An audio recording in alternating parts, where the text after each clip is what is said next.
I'm Ted Leverette, and I'm a business buyer advocate.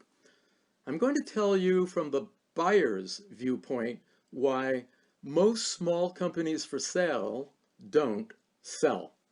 Now, my focus is going to be on small and mid-sized companies, and we define those kind of deals as having transaction values up to $20 million.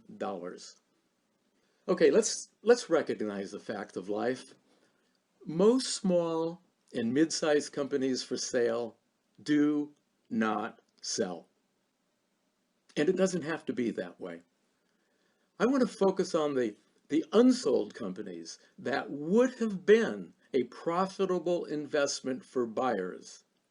I'm talking about the worthwhile companies that should have sold and would have sold had the owners known what I'm going to cover today. Now, I'm going to share with you some of our 500 years collective experience working as business buyer advocates. And occasionally, we work for sellers who want to view their company as buyers will perceive it. We've been on the deal-making table for thousands of potential and actual buy-sell transactions. We've faced off with sellers and their representatives. And the sad truth is quite a few sellers don't have a clue about what it takes to close win-win transactions. I'm going to answer 20 questions, and at the end I'm going to give you some deal-making tips. So stay tuned. I got several emails from some of you that said, Ted, why are you trying to help business owners sell your companies? After all, you're a hired gun for buyers. You're their business buyer advocate. Here's why. Most buyers want to buy a better business. It's worth it to a buyer to pay a higher price for a better return on investment. And better prepared companies for sale mean buyers don't have to wade through so many unprepared sellers. Here's the way we look at it. A profitable acquisition next month is better than an acquisition next year. Okay, for the pros out there, be careful if you find yourself thinking, oh, some of this information is so obvious. I knew that. Here's why. Most mistakes sellers and their advisors make are errors of omission, not knowing what to do. But even people who know what to do sometimes do the wrong thing, especially if they are not working from a proven checklist. And that's what today is about. If you're taking some notes, this is a checklist. It's what my business buyer advocates use with every single client. This stuff works. Let's lighten up for a second. Sort of. Here's a story. We tell business sellers and we tell buyers the same story, and you can use it. A knight returned to his king after a successful campaign. Your Grace, he said, I have waged war in your name these past months and conquered many foes. I have led assaults on castle after castle. Their lands and riches are yours. Your enemies in the east have been subdued. The king, having taken the first part of this method with great excitement, suddenly widened his eyes, his jaw dropped, and he sputtered, But I have no enemies in the east. The knight swallowed and quietly replied, You do now. Okay, folks, that story, I hope, convinces you that enthusiasm isn't always enough. Neither is acting on what you know, because if you are wrong, or if you don't know everything you should know, you can make a big mistake. Let's do some question and answers. There's going to be 20. Number one, Ted, why exactly should brokers and sellers want to know what advisors to buyers think about preparing businesses for sale? That's a good one. I'm going to answer this from the buyer's point of view, because sellers who don't understand buyers might not sell their company. Now's a good time to remind yourself and your clients about the golden rule. Whoever has the gold makes the rules. Without the money, which buyers bring to the deal-making table, there is no deal. Savvy buyers know this, and they don't let sellers and brokers forget it. When I work for buyers as their business buyer advocate, I encourage them to be nice. But sellers should realize that unless they behave in ways that satisfy buyers, buyers will take their money to another deal-making table. So here's a tip for buyers, and we have some buyers who have tuned in. Be reasonable, but don't let sellers cause you to think you need their company more than they want your money. And for sellers, you're about to hear how to make your company a more compelling investment. Question 2. From the potential buyer's perspective, what repels buyers from businesses for sale? Well, here are some things that repel buyers. Owners and management unprepared for the sale. Companies unprepared for the sale. Advisors not sufficiently prepared to counsel sellers. Business brokers and other intermediaries that do not do a good enough job of pricing, packaging, marketing, and helping sellers negotiate with buyers. And perhaps, most importantly, too many brokers and seller intermediaries, they do not adequately control their sellers' self-defeating behavior. Keep listening, folks. You're going to hear more about how to make businesses for sale more attractive to buyers. Okay, what do buyers really want? Warren Buffett, I think he says it best. We like a business with enduring competitive advantages that is run by able and owner-oriented people. When these attributes exist, and when we can make purchases at sensible prices, it's hard for us to go wrong. Now, here's what buyers tell us. When we're hired as business buyer advocates, one of the first things we ask is, what are you looking for? And of course, sometimes we try to influence them, particularly if they don't have a clue. Here are 8 things buyers tell us they want. Number 1, they want to meet an owner compelled to sell. 2, they want the company they buy to immediately pay more than the buyer's present salary. Doesn't have to be much, $1 a month more, but it needs to at least be a little more than what they're earning now. Number 3, profitable. And I mean truly profitable. Number 4, the company needs to show a definitive and sustainable competitive advantage. 5, at least 5 years old.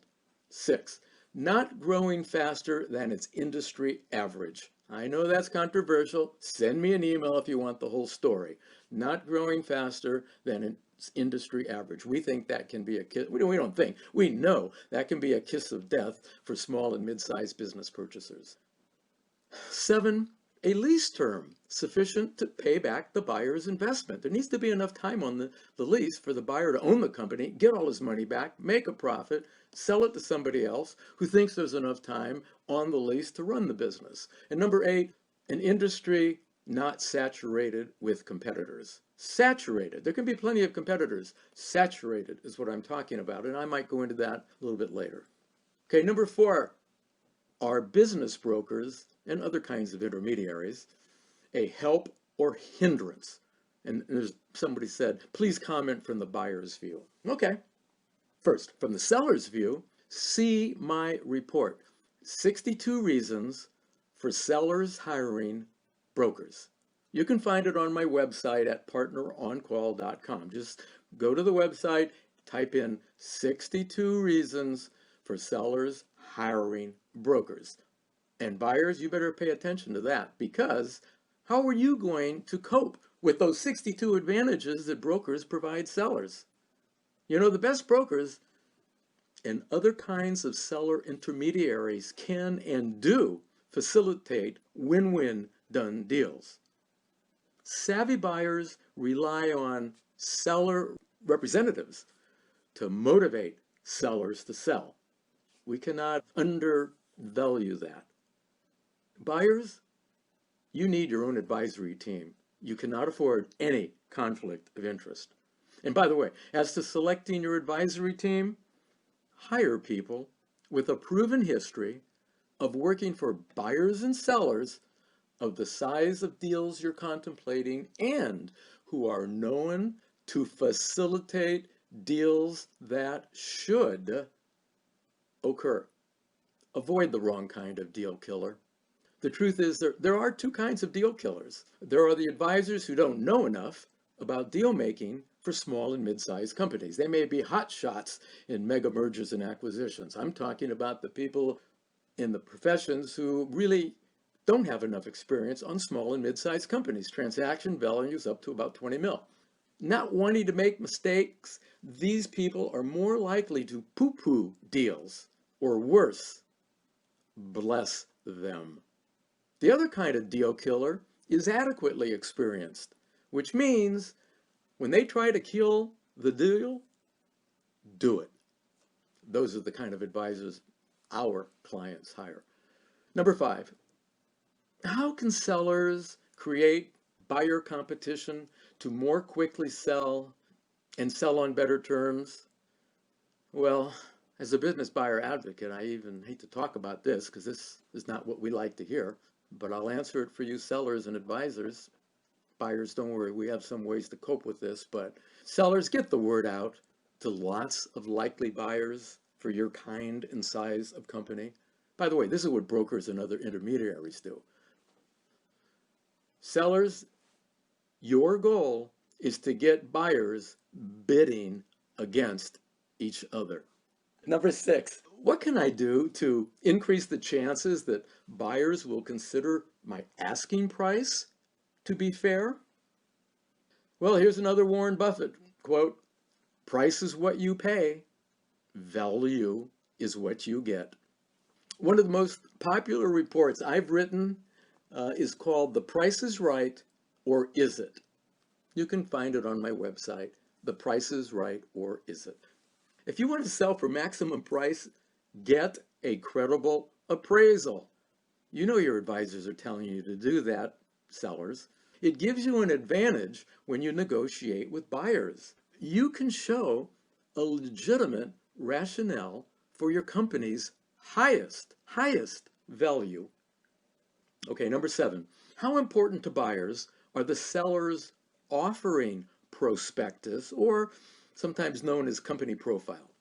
Well, I think aside from an asking price, which does not compel buyers, from an asking price that does not repel, push away buyers, appearance is everything. How a buyer perceives your business is more important than what you think about your business. And by the way, that's what some of your professional advisors are trying to tell you. Invest whatever it takes to publish a prospectus that is a magnet to attract buyers. We love to be attracted to wonderful businesses that tell their tale in a good way. Oh, but sellers, be careful of hyperbole. Buyers do not like exaggeration. You can tarnish your credibility and the appealing aspects of your offering if you overdo it. Number 8, what about a non-binding letter of intent to precede a purchase and sale agreement? Wise buyers rarely present an offer to purchase without preceding it with a written, non-binding letter of intent. And I mean a good one too. One's been written by a lawyer, not some of this stuff you can find on the internet. Savvy buyers and sellers, they use the letter of intent to qualify each other. It's somewhat of a marketing tool. Remember, the seller's trying to sell the business and the buyer's trying to sell himself to the seller. It lets each side know they're serious about making a deal. Now, the letter of intent defines the preliminary understanding between buyer and seller. It provides the flexibility for change in the terms initially contemplated between the buyer and seller. Sometimes a buyer won't commit to a price until he or she completes some or most of the due diligence. Now, why? Well, wouldn't it be naive and presumptuous, not to mention stupid, of a buyer to estimate or state an opinion of value before he or she knows most of what you, the seller, knows about your business with respect to its opportunities and vulnerabilities? Don't, and I'm speaking to sellers, don't get into a fight with the buyer about price too early. If you're asking price is fair, be able to justify it to the buyer in light of what he's learning about your company. Number 9, what can sellers do right now to quickly increase the price for their company? Price it to sell. You correctly heard me. Price it to sell. Buyers walk away when they think the price is too high. Their view is that businesses for sale are like buses. Another one will come along in 5 minutes. So sellers, your effective price is 0 for businesses priced more than what buyers will pay. Sound familiar, brokers and other seller reps? Here's a plug for business brokers and business appraisers. Most brokers and appraisers know how to properly price companies for sale, but too many sellers ignore them. Major reason why businesses don't sell. Wannabe sellers who do everything else right might not achieve a done deal if their initial, that means first, asking price repels buyers. You got one shot to do it right, sellers. So here's a tip for sellers and brokers. Upfront, show prospective buyers your rationale for the price. Show means it's in writing. If you present a convincing case, buyers buy. Buyers do not buy if they cannot prove your logic. Okay, number 10, this is a good one. What problems or weaknesses do buyers look for and exploit? Well, there are two big categories. Weaknesses that affect the business owner, which could be a company or a person, and weaknesses affecting the business. Let's do the affecting the business owner first. There are 9 of them. And some of these are obvious.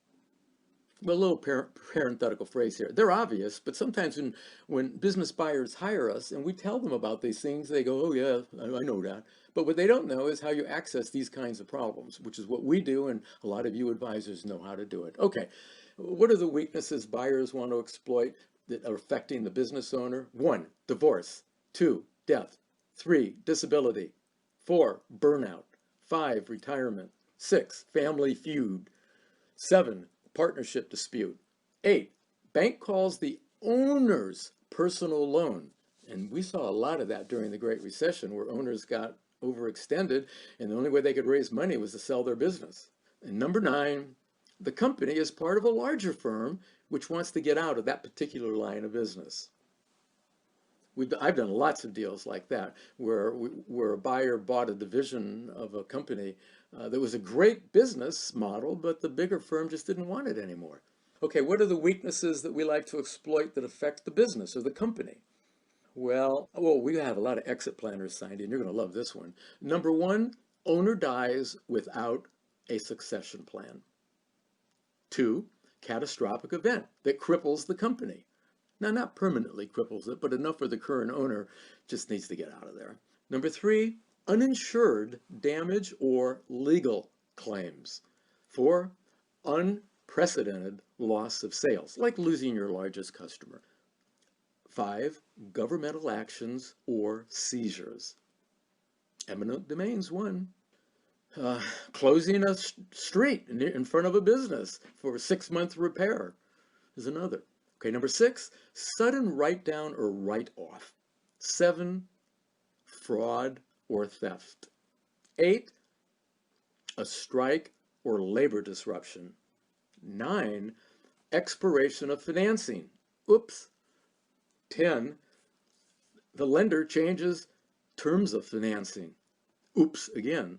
And 11, an involuntary bankruptcy is pending. Number 11, what mistakes cause businesses for sale not to sell? Well, I've sort of covered it, and I'll continue to, but let's hit something here well, it's not exactly political correct. Being a jerk is one of the most common mistakes wannabe sellers make. Don't step on the toes of your advisory team sellers, and don't undermine your broker or other kind of sales intermediary. Don't try too hard to impress buyers and their advisors. Let the facts speak for themselves. 12. How to begin preparing the owner and the company for sale, which is kind of interesting because a lot of owners prepare their company but not themselves, then they make fool of themselves. Okay, sorry if I offend anyone's sensitivity, but company owners need a come to Jesus lecture from a company selling expert before anything else. The business seller training that we at Partner on Call Network do, it's an example of it. Brokers love it because we prepare sellers for the real world. We slap them around. We bust their bubbles. The owners say, ouch, during our training, and then guess what? They sell their company. This is why brokers like us. By the way, you can see the agenda for this seller training at my website. I'm not telling you need to take the training, but it'll give you some ideas on at least what you need to be thinking about. Number 13, what is the best sequence to follow when preparing for sale? I'm going to give you the big picture because books are written on it.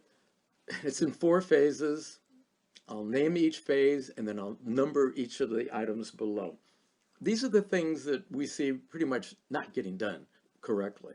So although you could fill in hundreds of line items, these are the ones that we just are amazed that sellers don't do. So what's the best sequence to follow when preparing a company for sale? Well, the first phase is prepare the owner and then the company for sale.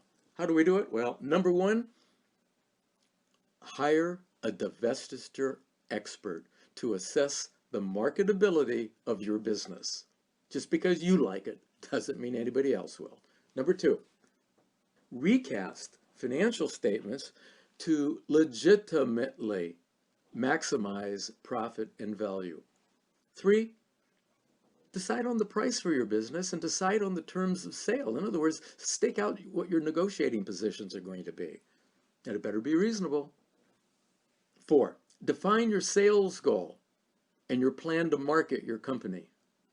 5, establish the criteria you're going to use to screen for the most desirable buyer. 6, design a buyer search system. Amazing that sellers don't do this.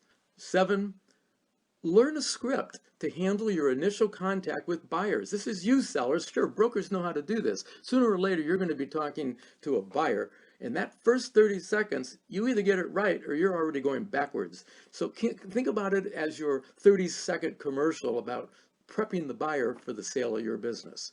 Number 8, now you can initiate a search for buyers.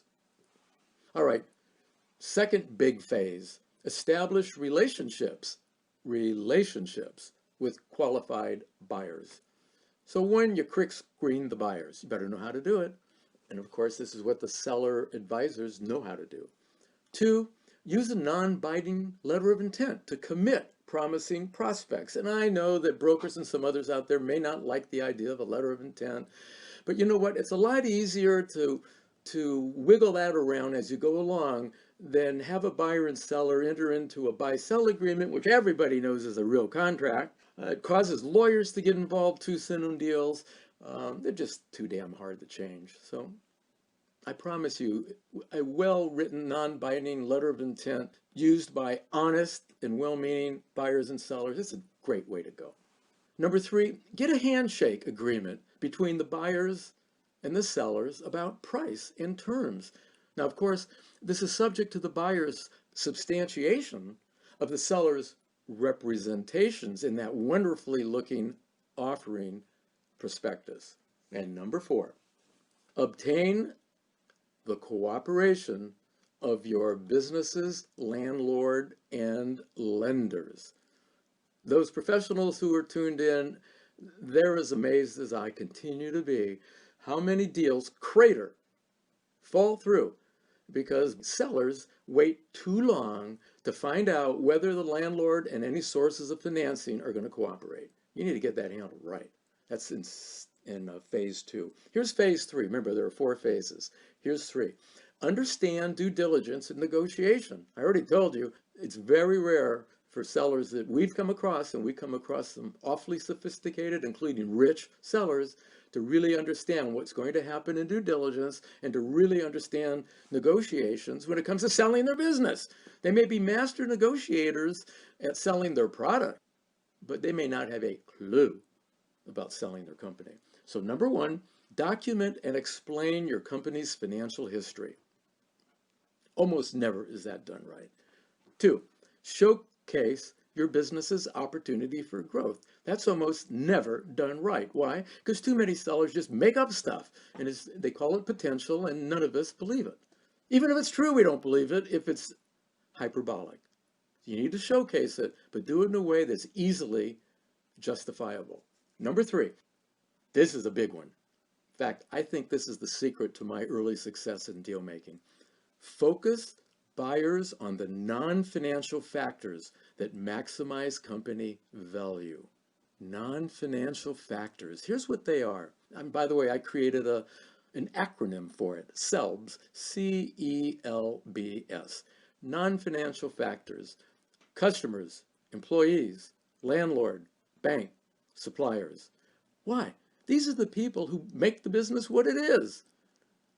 The finances just what? Reflect how the company's handled the customers, the employees, the landlord, the bank, and the suppliers. Get the buyers looking at the non-financial factors. And by the way, if you're ever doing business with one of our clients, one of the business buyer advocate clients, you will see our questions focus heavily on that, because we don't really care too much about what your financial statement says, because just because it looked good yesterday doesn't mean it will tomorrow. But when we look into those CELBS, C-E-L-B-S, that's when we're going to know what the future is going to be. And number 4, understand due diligence and negotiations. Implement, I should say, properly implement your negotiating strategy. And there's a strategy. 4, the last part of this 4-phase preparation. Be a savvy deal maker or hire one. Number 1, identify alternative financing scenarios. In other words, how you think this business transaction is going to be financed may not be how it's going to be financed. So don't get surprised. Know 2 or 3 financing models that are practical, that you can use. And of course, you lead with the one you like the most, or you lead with the one your advisor tells you is the one to lead with. And number 2, instruct your attorney to prepare sale documents. Now, I'm talking to sellers in this teleconference mostly. Instruct your attorney to prepare the sale documents. Okay, for you business buyer advocates and for our clients, you know we don't like that. We absolutely do not like that. We like the buyer's attorney to prepare the sale documents. Why? Because whoever prepares them first generally has an advantage. The other side has to what? Contradict it, counter it, blah, blah, blah. Number 4, how can sellers attract and establish worthwhile relationships with qualified buyers? Okay, sellers, do your homework. Emulate business owners in your industry that have sold their company. Interview intermediaries and advisors that know how to prepare you and your company for sale. Why? Because they've done it for your kind of company. Distinguish between, this is a good one, distinguish between preparing and marketing.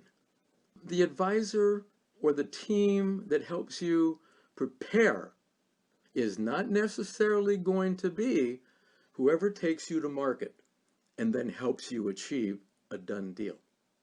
Be careful, sellers, of anyone telling you that you can one-stop shop with them. Make them prove to you that they can carry the ball all the way to a worthwhile done deal. If you do these things, you're going to position yourself to attract and interact with qualified buyers. Number 15, when and how can I find out if the buyer is financially qualified to buy my business? Ask up front for proof. But don't ask buyers to show you theirs until you show them yours. This means buyers should see at least a basic profile of your company, including its explicit profit and loss history. And it can be adjusted, it can be recast, before you ask the buyer to share his or her confidential information.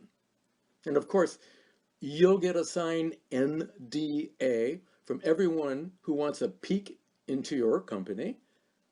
And savvy buyers want an NDA from you too before they reveal their confidential information. Okay, number 16. Oh, this was one of my favorite. How can sellers avoid mishaps during due diligence and negotiations? Sellers, you can avoid mishaps if you avoid missteps.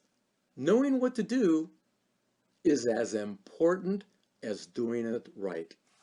For example, when business sellers hire us to prepare them for sale, we explain our proprietary 36-step business selling sequence. It's 36 steps. It's a map. It guides sellers, and guess what? It guides buyers. And why? Because then each buyer and seller feel confident that the other party knows what in the heck should occur in the most logical order. You show this map to buyer and sellers up front and say, here's where we're going. I don't know about those of you listening, but I think I might have seen that 3 times in my whole career, other than for our clients. So those of you who are in the business of advising, and I know that we have some people signed into the seminar, particularly a couple of lawyers who do this kind of stuff. And I don't know if they show it to buyers and sellers, but they ought to, as long as it's a reasonable sequence, because it lets everyone know where you're going and why you're going there. Okay, brokers, they can do a better job for sellers who understand what is coming. Okay, now the buyer, remember I'm talking to you sellers here. The buyer must have a compelling reason to buy now. If not, he or she may stall you in an effort to get a lower price and get you to make financing concessions, such as agreeing to a too small down payment or a limited personal guarantee or insufficient collateral to secure seller financing. Remember, we're talking about mishaps here. How about these 8 things that sellers do that are self-defeating? We see this just about every single deal, at least one of these, and sometimes all 8 of them. Number 1, sellers didn't give themselves enough time to sell, and especially before a personal catastrophic event overcomes them and inhibits their ability to manage or to own their business. You exit planners, you see this all the time. Number 2, sellers who ask too high a price for the business, you don't get a second chance most of the time. And if you want buyer competition, the best way to get it is to start with a reasonable price. Number 3, sellers who expect too high a down payment. 4, sellers who are not willing to finance part of the price. 5, expect the buyer's installment payment they carry to be repaid too quickly. Buyers don't like that. 6, sellers who expect too much collateral from the buyer as security in addition to the business's assets, which is the security. 7, don't know enough how to communicate and negotiate on the subject of selling. I can't repeat that enough. Number 8, for all you advisors, smile. These sellers and owners who are too cheap or naive to employ specialized experts in business sales. Number 17, red flags. What are the red flags that concern buyers? I'm going to give you 7. I want you to know that when we're training sellers, we show them 33 red flags. Why? Because that's how many most of our buyers come across when they're looking at deals. And remember, I don't know if you know it, if you've been to my website, it would be extremely rare for a business buyer advocate affiliated with me to help buyers buy losers. We're just not known for looking for dumb deals. So when we're talking to an owner on behalf of a buyer and our buyer is talking to a seller, it's a winner company. It's just a matter, are we going to buy it or is somebody else? So that's why we say to buyers, there are no worse types of business. You don't really need to exclude an entire industry. But a particular business may not be worth buying. So here are those 7 red flags that, and I know some of the sellers and maybe brokers, you don't like to hear about this, but why not hear about it for me and do something about it? Being forewarned is forearmed. It's better to know right now what scares buyers. So number 1, red flag, franchising or saturation of industry. I know I'll get emails tomorrow on that one. The key word there is saturation. What don't we like about franchising? We like a lot of things about it, but one of the things we don't like is if there's excessive control over franchisees and if there's a history of abuse of franchisees. Okay, number 2, insufficient competition among suppliers. That's a red flag. 3, sales growth much greater than industry average. I'm not going to explain it in this teleconference. I ought to do a teleconference on it. Go to my website. There's probably stuff that explains it. Number 4, businesses that are too dependent on a bank line of credit. We don't want one of those kind of businesses. 5, the business lacks a qualified number 2 employee, a management team. In other words, a business where the owner is the company. 6, skimming is included in the valuation of the company. We avoid that kind of situation. And last but not least, a seller that won't back up oral representations to the buyer in writing as part of the contract. I know the lawyers love that one, and they have a hard time getting those representations and warranties documented. But when we see deals go bad after the sale, a lot of times it's because oral representations were made that you can't prove and they're not in the contract. Oops, for the buyer. So here's what I tell sellers and I tell buyers. All businesses have some of these blemishes. They're not necessarily fatal flaws, so long as the company can make money despite a few problems. Sellers, in preparing your business for sale, it's important to properly communicate to buyers your business's problems, and then offset the problems by showcasing your business's legitimate potential. Okay, a couple more. Number 18. What should owners know before selling? Selling about post-acquisition. In other words, what should owners know once the business changes hands? Well, you better know this real soon. In fact, before you go on the market, owners. If you're going to partially finance the buyer's purchase, it's in your self-interest, sellers, to be helpful during the transition of the buyer into your company. You want to be paid, don't you? Your ongoing presence can smooth the way for the buyer with the company's customers, employees, suppliers, sources of financing, and competitors. You can make that transition so much smoother. Don't let a stranger, otherwise known as the new owner, show up with these important parties without your blessing and introduction. Okay, 19. What alternatives are there instead of selling my company?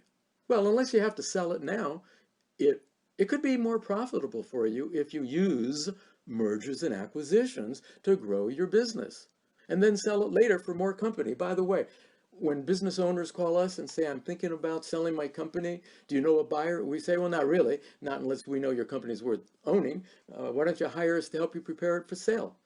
And if they do, the first thing we say to them is, why are we preparing it for sale now? Unless it really needs to be sold now. Why don't we instead take a year or two and do some things, namely mergers and acquisitions, and grow it? Make a lot more money. What's a year or two? Okay, number 20. Can you give me deal making tips that achieve done deals? That's the last question, then a bonus tip. Deal making tips? Sure.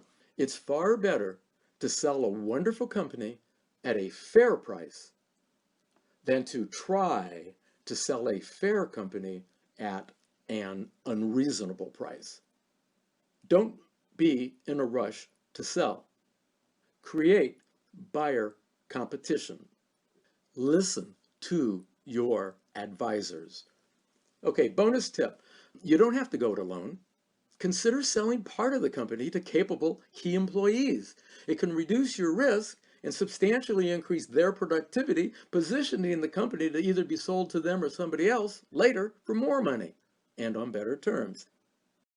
I'm going to give you a tip worth repeating. Those of you who've heard this, if you tuned in, I'm going to say it again because buying a business is all about search. Because if you can't find it, you cannot buy it. And it's about being best and first. First on scene with sellers, first on scene with brokers, and being their first choice. And you need to be top of mind. They need to be thinking about you. So it's not a one-time flying out and getting acquainted. You got to stay in touch. Don't wait for them to come back to you. And most of all, try to avoid buyer competition. But if you can't, you got to be able to beat them. Otherwise, guess what? You have to outbid them, which is a good way to pay more than a business is worth.